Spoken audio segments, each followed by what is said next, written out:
Good evening. Violence again on the streets of Belfast tonight as police deploy water cannon. As the crisis escalates, the White House's appeal for calm. An emergency meeting of the Northern Ireland Assembly was held and the Northern Ireland Secretary has flown to the city for talks. The reasons for the disturbances are many. Poverty, unemployment and the pandemic all play a part.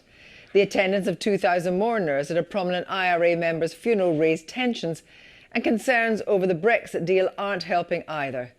Remember, Boris Johnson said to Northern Ireland businesses that exporters would not have to fill in customs declarations if they sent goods across the Irish Sea, and to bin declarations if anyone asked them to fill them in.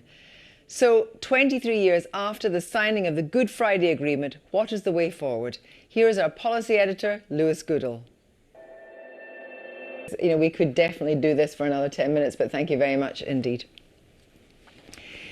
The perils of criticising the Myanmar military junta reached the country's UK ambassador last night, who was locked out of the embassy and spent the night in his car. Quasar Min, who was dismissed as the country's representative, urged the UK government not to recognise the junta's newly appointed ambassador, saying there was a coup in Myanmar in February and there's now the same situation in central London. However, the Foreign Secretary, while condemning the bullying actions, has accepted the change. Here's Emir Nader. Emir Nader. Well, we can speak now to the Nobel laureate, José Ramos Horta. He joins us from Southeast Asia and East Timor, the country he led from 2007 to 2012. He was awarded the Nobel Peace Prize in 1996 for his work bringing peace and independence to East Timor, subject to his own long and violent occupation by the Indonesian military. Good evening, José Ramos Horta. Thank you very much for joining us tonight. Do you think the UK Foreign Secretary today had any option but to recognise the junta's replacement UK ambassador?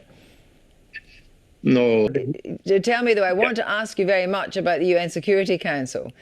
Because do you think, without China and Moscow condemning what's happened, the UN Security Council's hands are tied? Or, I mean, literally, are they weakened by this? Can they do anything about Myanmar? No, I have no illusion about the UN Security Council. Now, how do you treat long COVID? It sounds like an innocuous enough question, but in fact, it's one that goes to the heart of some of medicine's most controversial territory. That's because it butts up against how we treat chronic fatigue syndrome, or ME, and this has long been a source of huge disagreement.